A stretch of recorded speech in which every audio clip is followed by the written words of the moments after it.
noches, bienvenidos a Opina Bogotá, el espacio para la opinión y el debate en el canal Capital. Un saludo, como siempre, muy cordial a toda nuestra audiencia en Bogotá, en Cundinamarca, en las diferentes ciudades del país y fuera de Colombia, donde siempre tenemos sintonía.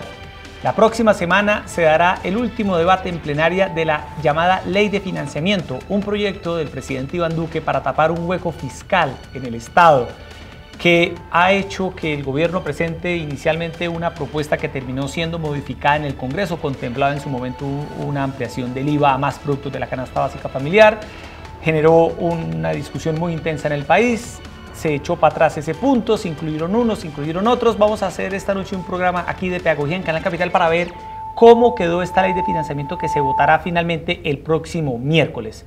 Erika Fontalvo, muy buenas noches. Hola, Jessy, ¿qué tal? Muy buenas noches para usted, para todas las personas que nos ven a esta hora en Opina Bogotá. Gracias por estar una vez más con nosotros. Y fíjese que llevamos tantas semanas hablando de este tema que revela, sin lugar a dudas, lo que ha sido la improvisación del gobierno de Iván Duque a través de su ministro Alberto Carrasquilla en la presentación de este proyecto. Es que le fueron quitando tantas y tantas cosas, aún cuando los colombianos sabemos que hay un hueco enorme. Inicialmente se nos dijo que era de 25 millones, luego de 14 billones y ahora seguramente tras la eliminación de cualquier impuesto adicional al IVA o de cualquier carga adicional a la canasta familiar, mejor con el tema del IVA, lo de las motos y tantos asuntos que se han venido cayendo, ahí sigue quedando ese hueco fiscal. ¿Qué va a hacer el gobierno? ¿Con qué nos va a salir próximamente? Un tema de congelamiento, un tema de recorte. Realmente terminamos el año no del todo tranquilos frente a lo que ha sido esta polémica, este desgaste en torno a la ley de financiamiento. Bueno, y para hablar de este tema, esta noche nos acompañan el senador Richard Aguilar de Cambio Radical, senador que ha tenido un papel muy protagónico en esta discusión, es uno de los ponentes de la ley de financiamiento y con él vamos a conversar sobre qué cambios hubo y finalmente cómo quedó el proyecto. Senador Richard Aguilar, buenas noches y bienvenido a Canal Capital. Sí, y a Eric, pues muy buenas noches y buenas noches a todos los televidentes. Que el congresista ha tenido que tener en su disposición primero la versión original y ha tenido yo me desayuno, almuerzo y como con en su disco duro las versiones de todo. Y ayer teníamos una cosa, hoy tenemos otra y mañana cambiará. Bueno, o sea, esto seguirá cambiando. ¿Vio? Y nos acompaña también Eric Bear, es el decano de Economía de la Universidad Central, experto en temas económicos, financieros. Como siempre, profesor Bear, bienvenido a Canal Capital. Muchísimas gracias, Yesid, Erika, Richard, y también para todos una muy buenas noches. Bueno, yo quiero que iniciemos, Erika, con una noticia de las últimas horas, en el sentido de que se cayó uno de los artículos que más polémica estaba generando entre los colombianos y era el que buscaba imponerle un IVA del 19% a los contratos de prestación de servicios que sobrepasaran los 8.200.000 pesos mensuales. Hoy en día hay un tope mucho mayor, querían imponerle de 10 millones. De 10 millones en adelante, y querían ampliar esa base gravable. Varios congresistas han dicho que ese artículo se va a eliminar en la discusión de la próxima semana. Senador Richard Aguilar, confírmenos. El propio gobierno. El propio gobierno. ¿Qué fue lo que pasó? Pues ¿Qué se contemplaba? La infidencia. Ayer estábamos en la plenaria del Senado y estamos aprobando el presupuesto de regalías. Ahí estaba el ministro de Hacienda. Y el poder de las redes y el clamor de los colombianos hizo sentir que empezó a generarse una tendencia. No al IVA para los independientes. Hablamos con el ministro y él dijo, mire, ya hay mucho desgaste, no sigamos desgastando la imagen del gobierno, mejor dejémoslo como está. Pero sí hay que explicarle a los colombianos, y lo hablaba ahorita con Eric, que hubo una desinformación. Actualmente, ¿cómo funciona? Si yo gano 10 millones mensuales, entonces yo voy a pasar mi cuenta de cobro al contratante, 10 millones, pero ahí le tengo que aumentar el IVA, es decir, le aumento 1.900.000. Muchos pensaban que el IVA se le iba a descontar del pago mensual, entonces si yo ganaba 8.200.000, tenía que bajarle ahora 1.600.000, iba a recibir menos. Yo creo que una desinformación que lo generó el Partido Verde, pero para tranquilidad de muchos, esa responsabilidad del IVA de los independientes sí existe y va a quedar como está actualmente. A partir de 116 millones anuales, los independientes siguen siendo responsables del IVA. Es decir, profesor, asumiéndolo el empleador. Así es, pero hay que tener en cuenta también que si hubiera habido ese cambio, si lo asume el contratante, eso puede generar una presión sobre el mercado laboral y un problema también para las empresas que tendrían un desincentivo para contratar más personas, porque dirían, ahora que tengo que perder algo de liquidez para poder dar esto a los contratistas que ganan menos de 8 millones, 8.2 millones, voy a pensarlo 2 veces y probablemente no voy a contratar a tantos. Pero ese tema está resuelto. Sí, yo resuelto, pero algo que hay que decirle al profesor, ¿por qué defendemos y le damos tranquilidad a los empresarios actualmente? Como quedó igual, hay que decirle que ese IVA que paga el empresario es descontable. Cuando vayan a presentar su declaración de renta, pues descuento lo que yo pagué como IVA. Pero no se va a tocar. No se va a tocar con tranquilidad. Respiren tranquilos los trabajadores de menos de 10 millones. Bueno, y es un buen avance para los empresarios también. Sí, señor. Bueno, ahora bien, hay otro tema que sí definitivamente fue aprobado en esas comisiones y pasará seguramente a la plenaria, es lo que tiene que ver con la cerveza y con las bebidas azucaradas. El gobierno ha dicho que aspira a recoger una parte importante de lo que será los recursos que necesita para tapar este hueco. Sin embargo, eso ha generado un enorme malestar en muchos sectores. Y en últimas, cuando ya esto sea una realidad, ¿quién va a terminar pagando? Sí, va a terminar pagando el productor, el distribuidor, pero también el consumidor final, y se prevé un aumento entre el 10 y el 15% en lo que pueda ser el producto final. ¿Eso lo consideraron? ¿Qué consecuencias podría tener en el consumo de cerveza? Hay mucha gente que ya dice que qué desafortunado que esto ocurra. Permítame que yo no bebo cerveza, lo que dicen los industriales o los empresarios que venden cerveza y gaseosa, y es muy bueno lo que va, o la reflexión que va a hacer Eric, porque los empresarios dicen, yo tengo que aumentar sí o sí un 10% el precio final. Porque ¿qué significa plurifásico? Actualmente el IVA se grava a boca de fábrica. Ahora, ¿qué va a pasar? A boca de fábrica, en la cadena de distribución y en la venta final. Es decir, los tenderos que son responsables del IVA, porque también hay unos topes, tienen que trasladar eso en un precio final. Muchos dicen que la cerveza y la gaseosa son elásticas, es decir, que la gente no va a dejar de consumir gaseosa, no va a dejar de consumir cerveza. Ahorita hablábamos con Eric que si usted está en una fiesta y está tomando cerveza, usted no va a dejar de tomar cerveza. Si paga 2.000 pesos, pues pagará 2.000 pesos más. 2.500. Y yo suelto algo que quiero decirle a la opinión pública y pues a ustedes. Yo me reuní esta mañana precisamente con los que representan Coca-Cola FEMSA y ellos tienen una preocupación. Incluso no es que amenacen, pero dice que esto puede ser susceptible de una demanda contra el Estado porque ellos en el año 2012 invirtieron $300 millones en una zona franca hasta el año 2028. Y una de sus condiciones era el monofásico. Si se le cambian las reglas de juego, es decir, se quebranta la seguridad jurídica, pues ellos tienen toda razón de entrar a demandar. Entonces comienza este debate. Pero, senador, una pregunta. Desde el punto de vista conceptual, ¿por qué esta ley de financiamiento, es decir, hoy existe tanta duda sobre finalmente, Erika, qué es lo que se va a grabar? ¿Por qué cree usted que ha habido tantas variaciones, tantos cambios? Porque comenzó con el pie izquierdo. Claro. Es que el gobierno no tiene buenas maneras con el Congreso, nunca lo socializó, simplemente llegaron, esta es la ley de financiamiento, oh sorpresa, ampliación del IVA. Nosotros dijimos, unánimemente no lo vamos a aprobar, pero ellos siguieron insistiendo 3 semanas, estaban en esa paquidermia y no querían ceder.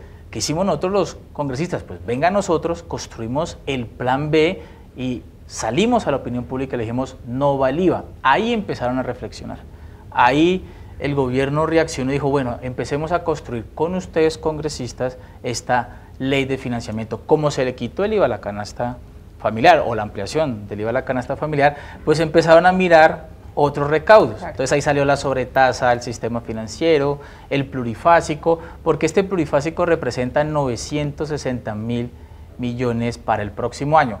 Si no se aprueba, pues ya, Erika, no estamos hablando de un recaudo de 7.5 billones, sino quitémosle los 960.000. En el análisis, profesor Bedar, que usted ha hecho, para que la gente entienda si esta ley de financiamiento finalmente se aprueba, Erika, ¿qué nuevos impuestos va a haber en Colombia y hacia qué sectores y cómo van a repercutir en la vida diaria de las personas? Bueno, entre la cerveza y la gaseosa.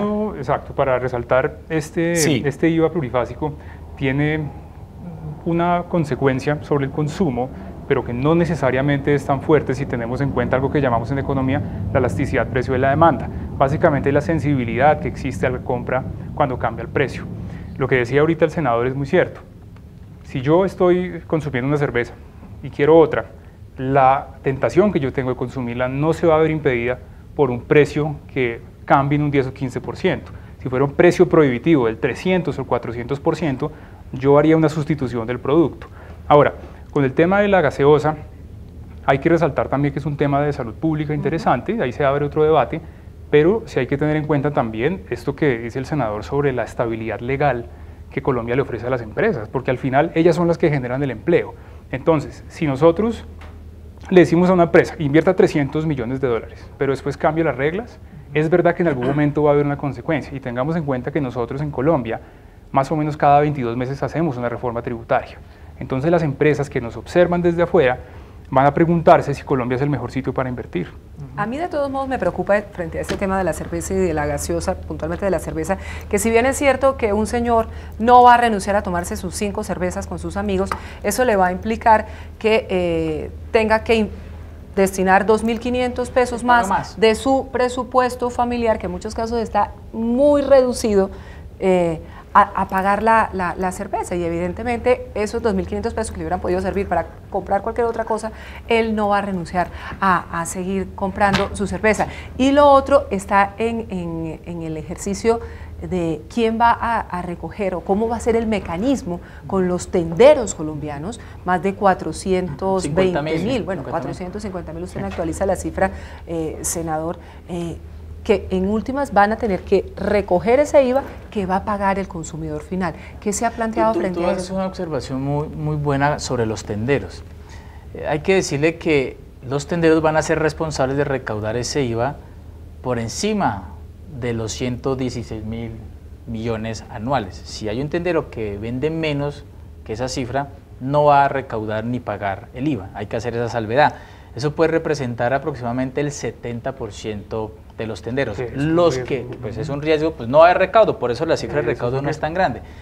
El otro sector de los tenderos, es decir, los responsables del IVA, pues van a tener que asumir un costo hoy en día en cuanto a temas contables. ¿Y qué quiere hacer la DIAN? La DIAN quiere empezar a implementar la factura electrónica, que en Chile ya se implementó hace 6 años, nosotros estamos rezagados en ese sentido, y quiere empezar a tener más información patrimonial de las empresas. Esta ley de financiamiento también quiere recaudar esa información para evitar elusión y evasión, y por qué no decirlo, es que Eri lo dice, de pronto en 2 años, como esta ley de financiamiento no es una reforma estructural, en 2 años vamos a tener una reforma, entonces ahí va a tener más información, pueden bajar las bases y, ¡oh sorpresa!, clavan, perdónenme la expresión, a los colombianos con más impuestos. Bueno, senador, además que lo otro es que con esta nueva ley de financiamiento el recaudo se calcula en unos 6 billones.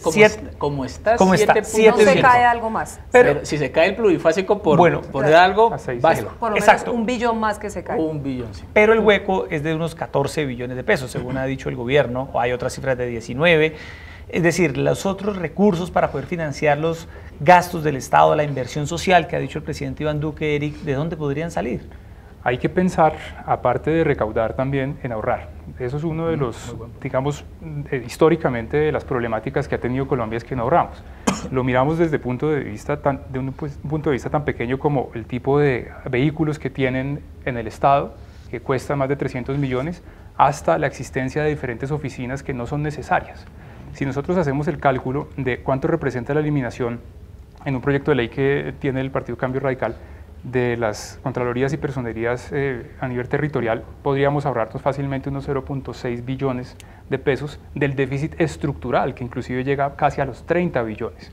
Entonces, nosotros nos encontramos en una situación bastante difícil porque estamos muy preocupados por el recaudo y no por el ahorro. La respuesta al déficit estructural está en el ahorro, no en el recaudo.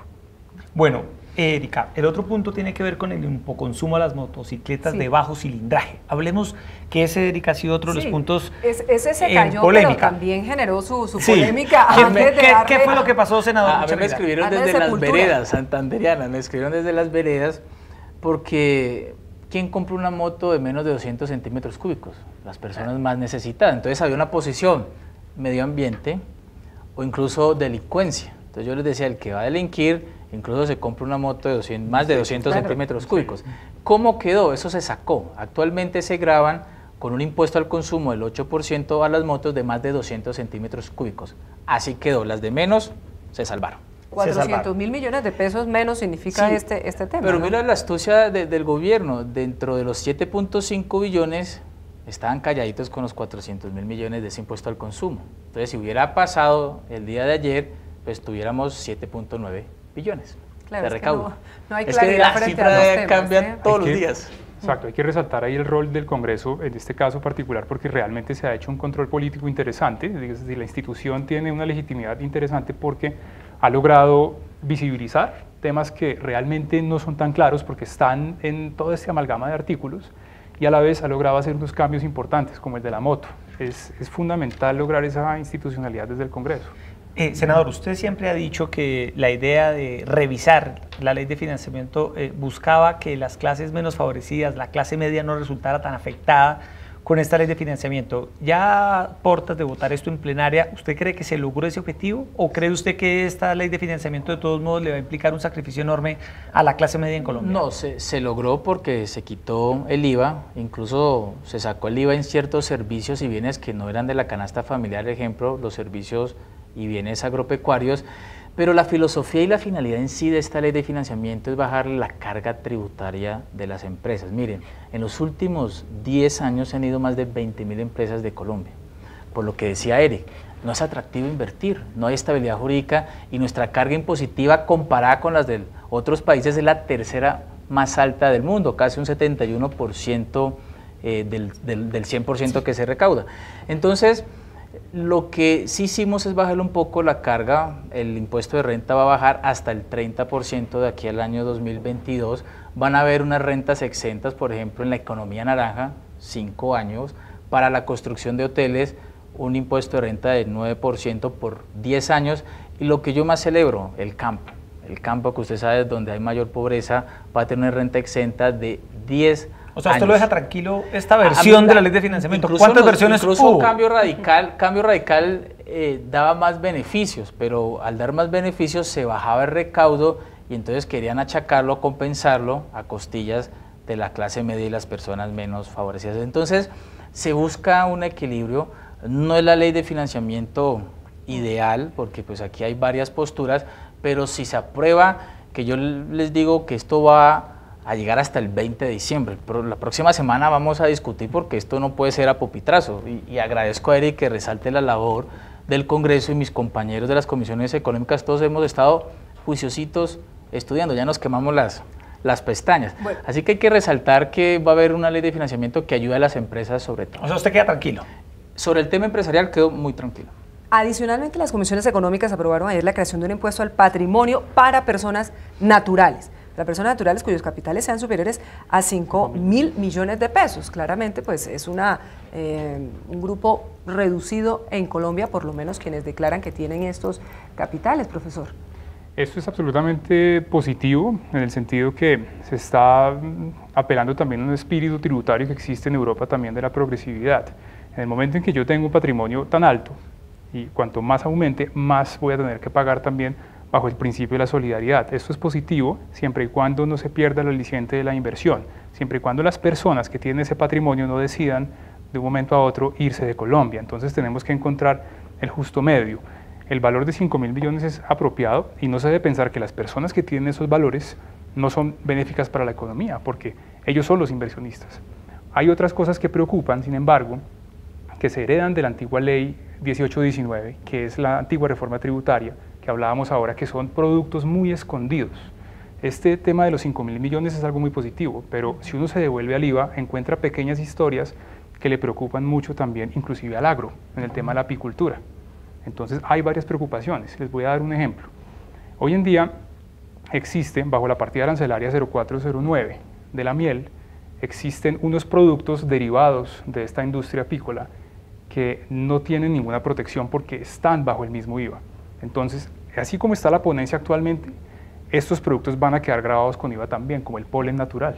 Eso es una preocupación que tenemos. No lo debatieron. En esta ley, yo ni me había percatado de eso. Eric me lo dijo, entonces dije, gracias Eric por la información. O sea, es decir, redacto proposición por el próximo lunes. La industria apícola podría resultar afectada. Claro, los apicultores, que es una industria muy pequeña. Si ustedes tienen, por ejemplo, un apiario, extraen miel, que es un producto central, fundamental, casi 4.000 toneladas tenemos al año, en unos departamentos muy fuertes como Córdoba, por ejemplo. pero los apicultores viven también de la venta del polen, del propóleo y de la jalea real. Sin embargo, como el artículo 424 del estatuto dice claramente solamente miel natural, ya hay un concepto de la DIAN que dice, si no aparece, por lo tanto no es excluido el IVA. Entonces ahí tenemos también unas dificultades con todos los subproductos que están escondidos. Senador, el tema de la sobretasa al sector financiero, que se había hablado, ¿esa sobretasa en qué quedó? Miren, aquí no puede aprobarse un impuesto sin el aval del gobierno. En la plenaria se va a intentar aprobarlo, pero el gobierno ya dijo no, no y no. ¿Qué contemplaba? No, subirles un 5%, al impuesto de renta. Actualmente estarían en 34, el próximo año estarían en 38, se les baja un poco, después llegaría a 36 hasta llegar a 35 para el año 2000. ¿Para el sector financiero? Solamente para el sector financiero, eso puede representar 700.000 millones. ¿Y el gobierno ya dijo que no? No, el gobierno dijo que no porque compara la carga tributaria que tiene el sistema financiero con Perú, con Chile y estamos en desventaja. Bueno, mire, frente a lo que hablábamos antes, aquí estoy viendo y quiero hacer la precisión, el gobierno nacional espera recaudar 1.2 billones de pesos por la creación de ese impuesto al patrimonio para las personas naturales con capitales superiores a los 5.000 millones de pesos. Hay otro tema por el que el gobierno aspira a recaudar 1 billón de pesos, que son cifras grandes, es lo de la normalización de activos que tienen los colombianos en el exterior. ¿Eso cómo operaría? ¿Qué es lo que está pasando en este momento? Se habla de una tarifa del 13%, pero ¿esto qué supondría? ¿Que las personas tengan que declarar lo que tienen en el exterior, senador? Bueno, normalmente hay activos que son omitidos o son pasivos inexistentes. Entonces, lo que busca con esta normalización es que personas que no declararon esos activos, pues los declaren. Y cuando los declaren, pues se les va a cobrar una tarifa reducida del 13%. Esto ya existió a partir de la anterior ley, reforma tributaria, comenzó con una tarifa del 11%, del 12%, nosotros arrancamos con el 13%, pero si ustedes tienen bienes en el exterior y los quiere traer a Colombia, la tarifa se reduce a la mitad, 6.5%.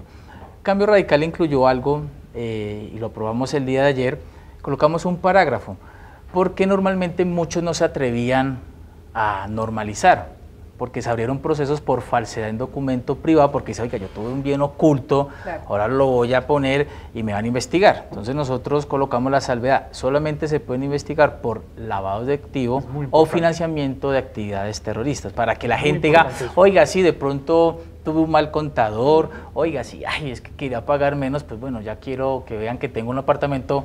Quiero ser legal. Claro. Quiero ser legal, pero que no significa que por eso lo vayan a investigar. Decano. Exacto, es que Colombia tiene que entender que el uso de los incentivos es fundamental para la economía. Si ese parágrafo no estuviera ahí, podríamos estar seguros que ese billón de pesos de más de la normalización no se recaudaría nunca, porque habría un miedo y toda la psicología del miedo para que lo investiguen a uno acá no permitiría que eso suceda. Pero entonces, no es ingenuo pensar que la gente que lleva años escondiendo una serie de bienes en el exterior que nunca los ha reportado, ¿lo haga ahora? Es que si no hay incentivos, sí lo es. Es que lo hacen para pagar menos. Por ejemplo, es que incluso esta ley de financiamiento da garrote. Los que defrauden al fisco va a haber cárcel de 3 años a 15 años, dependiendo del monto. Entonces, ahora el contador, el revisor fiscal, el representante legal, incluso el consejo directivo, si tienen responsabilidad, para la cárcel. Entonces vamos a ser muy severos porque tenemos que luchar contra la evasión. ¿Para grandes capitales o también para que el que a la DIAN 100.000 pesos? Arranca de 200 millones a 2.000 millones, cárcel de 3 a 5 años. De 2.000 así va progresivamente aumentando, hasta 15 años. Senador, el otro tema tiene que ver con la retención en la fuente. Se va a arrancar esta retención con una cifra de ingreso mucho menor de la actual. Actualmente están declarando este impuesto la retefuente de personas que ganan 95 unidades de valor tributario, como se conoce. En este proyecto arrancará desde las 87, es decir, desde los 2,8 millones de pesos empezará la retefuente. Profesor Eric, ¿qué opinión le merece a usted esta decisión? Es otra manera de recaudar que al final termina golpeando la liquidez, pero dada la coyuntura que tenemos se debe hacer. Sin duda no es deseable, no es el escenario ideal para nosotros, pero se debe hacer para que haya algo de recaudo por la coyuntura. No lo celebro, preocupa, pero por la coyuntura se debe hacer. Claro, Retefuentes desde los 2,8 millones de pesos. Hay una salvedad, retención en la fuente, si yo gano 3 millones, pues me van a retener mensualmente un porcentaje. Cuando yo vaya a declarar anualmente, yo presento mi declaración, pero como yo no estoy dentro de la base gravable de renta, pues yo voy a pagar renta cero.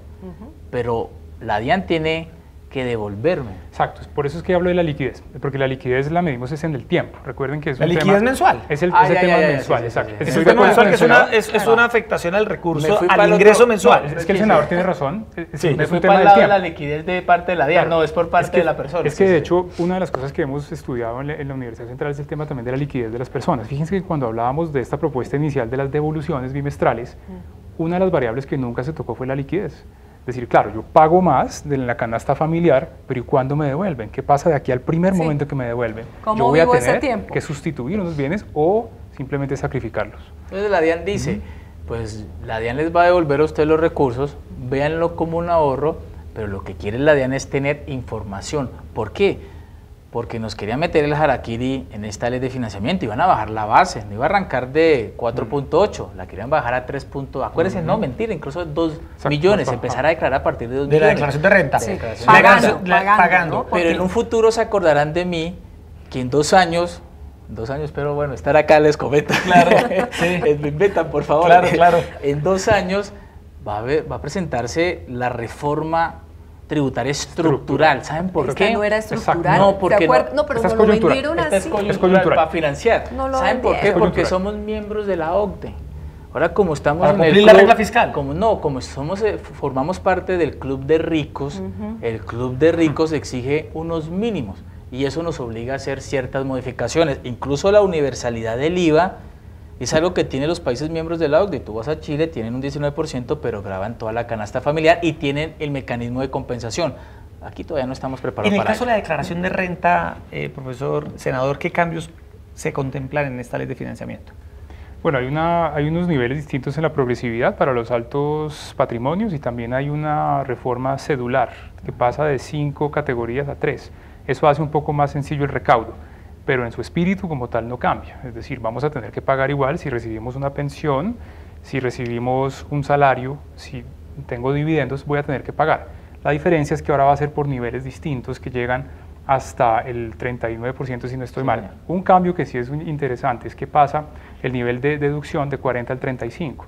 Si uno empieza con su contador a mirar, bueno, pero ¿dónde puedo deducir? Por ejemplo, si tengo medicina prepagada, etcétera, en algún momento va a haber un límite. Ese límite era el 40%, ahora es el 35%. Es decir, puedo deducir menos. ¿Eso significa más impuesto? No, lo que pasa es pagar más en la declaración. O deducir menos. Estaba así, Eric, y ayer cambió. Se mantuvo el 40%. ¿Se va a mantener? Enhorabuena. Ah, qué bien. Bueno.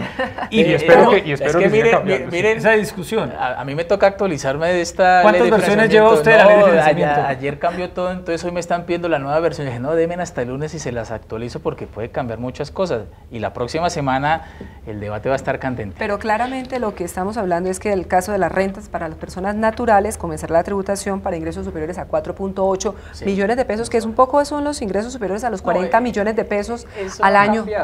Eso no cambió mucho. Son categorías nuevas. Hay 3 categorías nuevas. A partir de 40 millones hacia arriba, 35%, de 50 hacia arriba, 37%, y la categoría alta de 100 millones hacia arriba, 39%.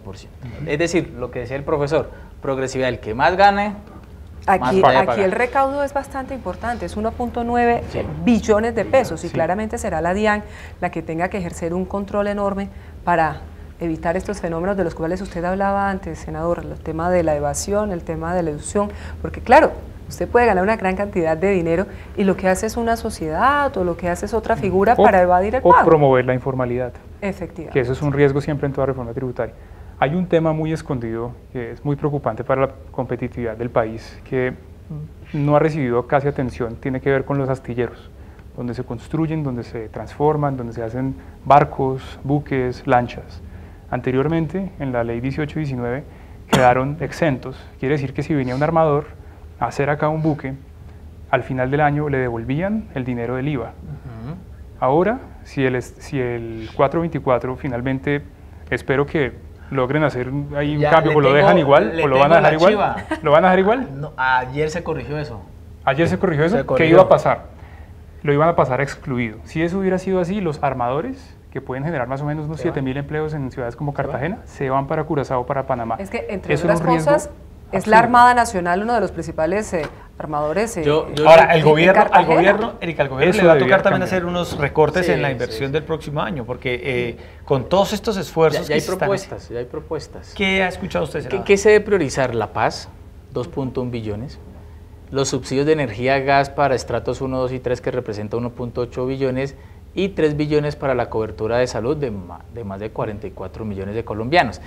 Yo no veo recorte algo muy complejo, y se los digo, permítanme hablar como exgobernador, porque dentro de los 14 billones había 500.000 millones para la placa huellas. Fácilmente se puede hablar con los gobernadores. Ayer se aprobó un presupuesto de regalías con muy buenos excedentes, asúmalos, pero ¿por qué vamos nosotros a decirle a la clase media que pague eso a sabiendas que hay otros recursos como la ley como los recursos de regalías? ¿En dónde más habría posibilidad de recorte, según lo que ustedes han analizado? Pues lo que decía Eric, le quieren enviar 80.000 millones al Congreso, pues para remodelaciones. Pues yo les confieso algo, a mí me salió a caros en los ojos porque las oficinas son catastróficas, eso hay de todo, pero nosotros nos podemos aguantar que no les remodelen, después lo hagan. Son 80.000 millones, unos recursos para los organismos de control que son 600.000 millones, también puede esperar. 500.000 millones, por ejemplo, para el Ministerio de Defensa, pues yo creo que el presupuesto del Ministerio de Defensa es muy grande y se puede esperar hasta el año 2020. Yo creo que por eso es que el gobierno dijo, bueno, vámonos con esta propuesta, porque pues ellos también están yendo hasta la mayor inversión para ir bajando, y yo creo que el ajuste va a darse el próximo año bien. Pero ese ajuste sería distinto, profesor y senador, al que ya planteó el gobierno de Iván Duque sobre los 6 billones de pesos dentro del plan de austeridad que él incluso había anunciado cuando era candidato. Sí, es que el tema es que son dos cosas que deben estar unidas, pero dada la práctica que se tiene en Colombia, existe el riesgo de que ese ajuste realmente no se dé en la práctica, que se hagan adiciones, y cuando uno va a mirar los ejercicios presupuestales, algo que yo he resaltado en mis columnas en Revista Dinero, y es que existe algo que llamo el ego presupuestal. Si a mí no me suben el presupuesto es porque soy mal gestor, soy mal gerente público. Eso no es cierto, al revés. Y tampoco hay que ejecutar el 100% porque sea el 100%. Si alguien ejecuta el 90% y lo hace mejor, perfecto, ese 10% puede pasar a algo, pero el tema es que tenemos una obsesión con el control que no permite esa flexibilidad. Ahí está el problema real. Hablando del presidente Duque, vamos a escuchar una declaración que ha dado el presidente en las últimas horas a propósito de estos cambios en la ley de financiamiento. Mientras se discute la ley de financiamiento en el Congreso, corrigiendo muchísimas cosas por el clamor ciudadano, porque gobernar es escuchar. Debo decir que uno de los objetivos principales que trazamos en esa ley es darle a los nuevos emprendedores creativos una herramienta vital para su nacimiento. Tendrán 0 impuesto de renta durante los primeros 5 años del emprendimiento naranja para que puedan prosperar generando un mínimo de puestos de trabajo. Ahí ha hablado el presidente Duque precisamente sobre la economía naranja y las exenciones que va a haber para los emprendedores en esta rama de la economía. Hay otro tema, senador y profesor, relacionado con el impuesto para la venta de la vivienda superior a los 918 millones. ¿Eso ya quedó listo? ¿Ese ya quedó? Muchos otros... No, ya se aprobó, quedó un impuesto al consumo del 2% para la venta de vivienda usada y nueva superior a 918 millones. Fede Lonjas está preocupado porque el mercado inmobiliario ha bajado en sus ventas un 6% y ellos representan el 20% de nuestro Producto Interno Bruto. ¿Qué propuesta? Y yo creo que es sano estudiarla, que le subamos un poco el valor de 900 Exacto. a 1.500 a 1.600 y también dicen, oiga, pues pónganlo en la vivienda nueva no en la vivienda usada. Entonces, estamos escuchando a Eso Fede no Lonjas. está entonces definido del No, todo. no está definido. Pues, ¿cómo quedó aprobado? Como se los dije, vivienda nueva, usada, impuesto al consumo del 2%, superior a los 918 millones. Eso representa una buena... 1.2 billones. Exactamente, representa Pero, eso. además, lo que se había planteado inicialmente, que el ladrillo, que el cemento, eso no se va a tocar. Eso ya salió. Eso también había sido se le iba a escándalo. colocar IVA, se le iba a colocar IVA. Eso generaría un proceso inflacionario absolutamente nefasto si eso pasara. Afortunadamente no va a pasar. Lo que está diciendo el senador es importante porque si tenemos en cuenta la evolución del precio de la tierra, del precio de la vivienda en ciudades como Bogotá, ciudades como Barranquilla, Cali, vamos a ver que estamos hablando de unas viviendas que pueden tocar el estrato 3 o 4. Entonces otra vez sería un golpe a la clase media. Sería preferible que eso se pasara más o menos a más de 1.200 millones, no a 918. Claro, bueno, para que digamos que sea un poquito más aliviado para ese sector. 821.000 millones, estamos aquí echando números, que es lo que ha echado el señor Carrasquilla, 821.000 millones en cuanto al gravamen a dividendos y remesas. Y auditoría de gestión de la DIAN significaría otros 500.000 millones de pesos. ¿A qué nos estamos refiriendo con este tema, dividendos senador? se van a gravar, pasa la tarifa del 10% al 15%, dividendos superiores a 10.200.000 pesos mensuales. O sea, los dividendos se van a grabar. Nosotros hemos sido muy críticos porque eso es doble tributación. Claro. Se grava a las empresas y por ende después sus dividendos. Nosotros hemos hecho una salvedad respecto a ese artículo.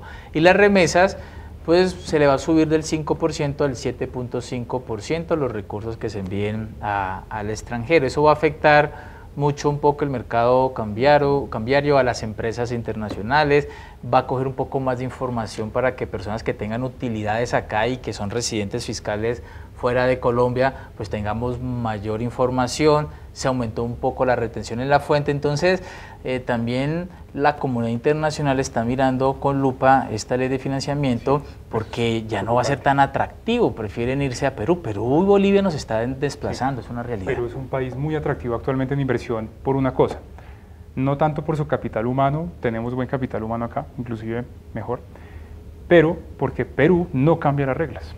Perú es estable, Perú de verdad es de fiar en cuanto a una regla que dura 20 años. Hay un riesgo para la misma economía naranja con el tema de los dividendos, porque pensemos en un inversionista de un tema de economía naranja, por ejemplo la industria audiovisual, que decide invertir aquí en el desarrollo de una película.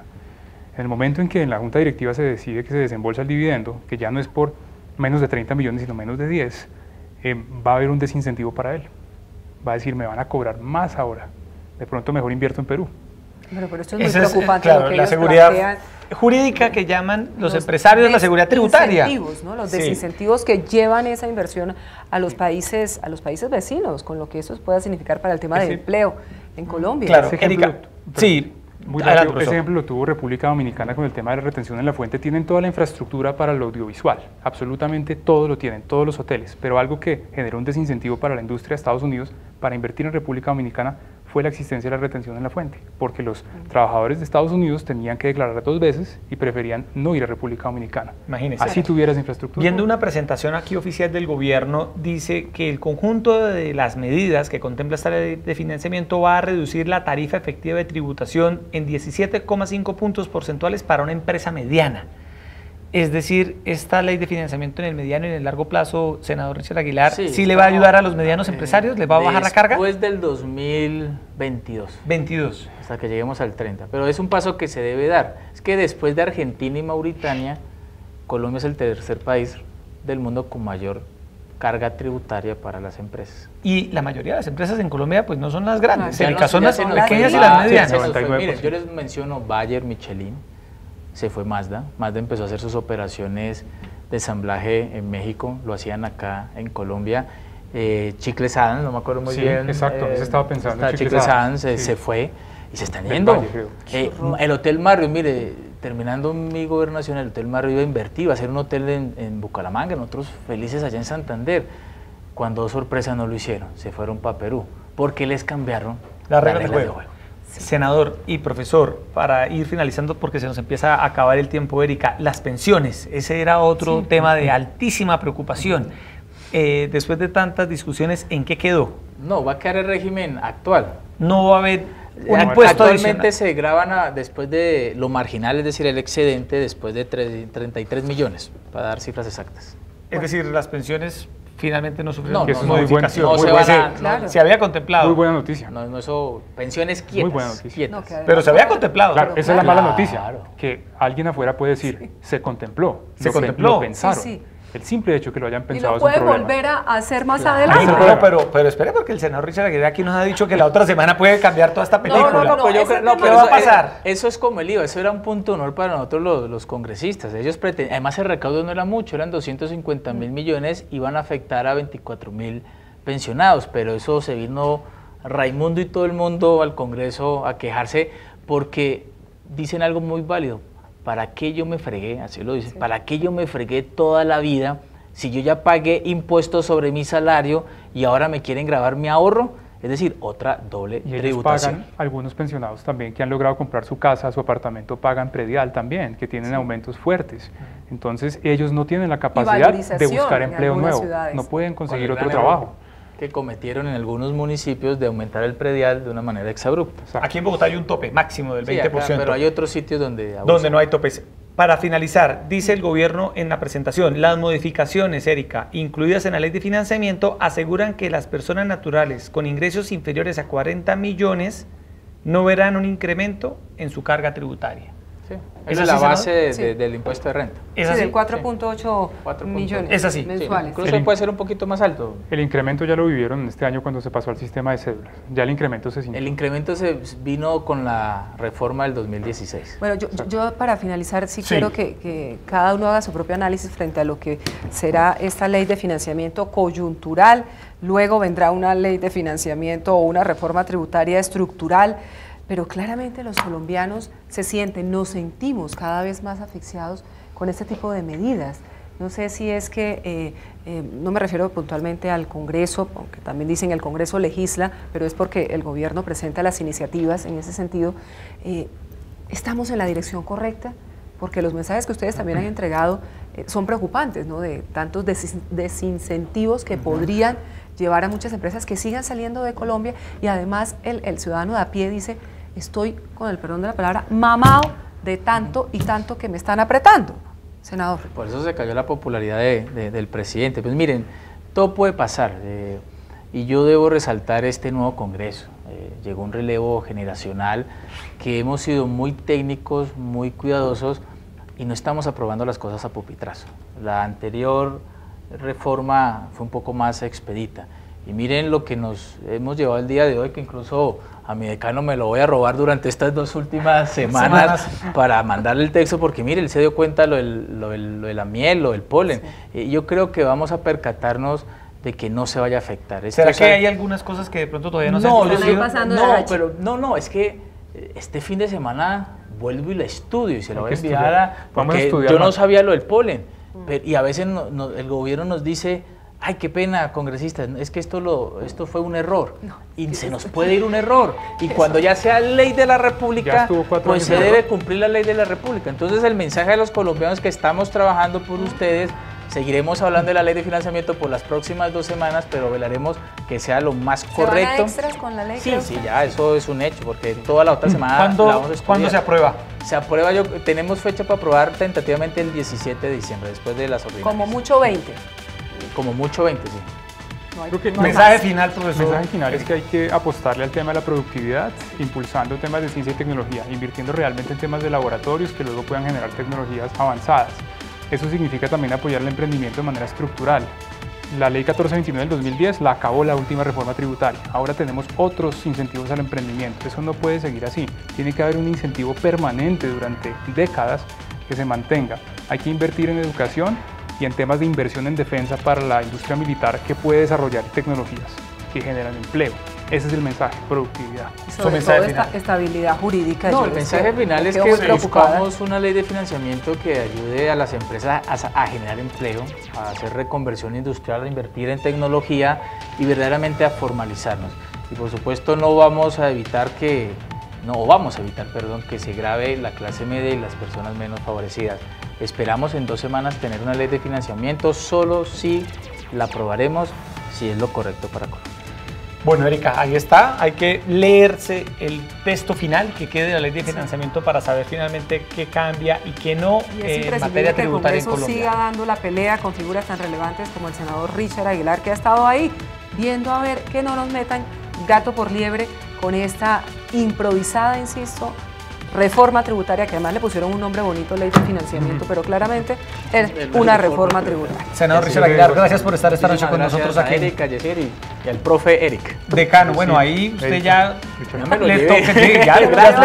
le tocó para que le ayude a detectar cosas en la ley. La academia está para eso. Decano, muchas gracias por estar con nosotros. Erika, se nos acabó el tiempo. Nos vemos ya el próximo lunes aquí nuevamente en Canal Capital a las 8:30 p.m. en Opina Bogotá, donde analizamos los temas de interés para Bogotá y el país. Muy buenas noches. Gracias.